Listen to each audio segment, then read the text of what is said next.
Hi friends, good morning. అమ్మగారి ఇంట్లో day 5 అనమాట. ఈరోజు సాటర్డే. నేనైతే ఇంటికి వెళ్ళిపోతున్నాను. పొద్దున లేవగానే హాట్ వాటర్ తాగాను. తర్వాత పాలు వస్తే పాలు తీసుకొని మమ్మీకి ఇచ్చాను.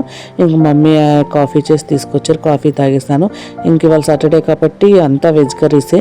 ముందుగా అయితే వంకాయ బఠానీ కర్రీ నాకు చాలా ఇష్టం. దాంతో 2 ముద్దలు తినేసి వేడివేడిగా సాంబార్ చేస్తే సాంబార్ కూడా కొంచెం తినేసాను. ఇంక ఈవినింగ్ బయలుదేరే ముందు అరటికాయ బజ్జీలు, అలానే ఆలు బజ్జీలు పిల్లల కోసం నా కోసం మమ్మీ చేస్తే అవి కూడా తినేసి ఇంకా బయలుదేరుతున్నాం అనమాట. బయలుదేరేటప్పుడు పిల్లలకి ఇంకా మమ్మీ బాయ్ చెప్తున్నారు, నాకు కూడా ఇంకా బాయ్ చెప్పారు.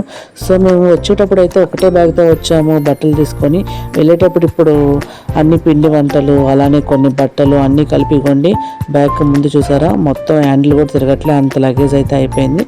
ఇంకా పిల్లలైతే వాళ్ళ అమ్మమ్మని పట్టుకొని ఏడుస్తున్నారు. ఏడవడం ఒక్కటే తక్కువ అనుకుంటున్నా, అంత ఇది ఫీల్ అయిపోయారు. చాలాసేపు దాకా వదలట్లేదు హక్ చేసుకొని. నాకు కూడా ఏడుపు వచ్చింది, మా మమ్మీ కూడా ఏడ్చేశారు ఇంకా. సో ఇంకా ఎదురొచ్చారు అమ్మ. ఇంక మేమైతే బయలుదేరిపోయాము. అమ్మగారి ఇంట్లో ఎన్ని రోజులున్నా తనిమి తీరదు. వచ్చేటప్పుడు ఎంత ఎడవద్దన్నా కానీ కంట్లో నుంచి నీళ్లు తిరుగుతాయి కదా ప్రతి ఆడపిల్లకి.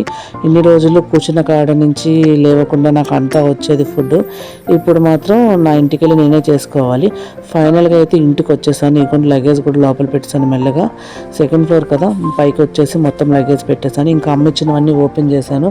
అరిసెలు, జంతికలు, గులాబీ పువ్వులు, అలా వడియాలు, వ్యాజ్లైన్ డబ్బా, మైదా పిండి, అరటికాయ బజ్జీలు, ఇడ్లీలు, అలానే నెయ్యి అన్నీ ఇచ్చేసారు మమ్మీ. నైట్కి ఇంకేం వండుకుంటావులే అని చెప్పేసి ఇడ్లీలు బజ్జీలు కూడా పార్సల్ చేసేసారు. సో ఇవన్నీ కూడా బాక్స్లోకి వేసేసాను.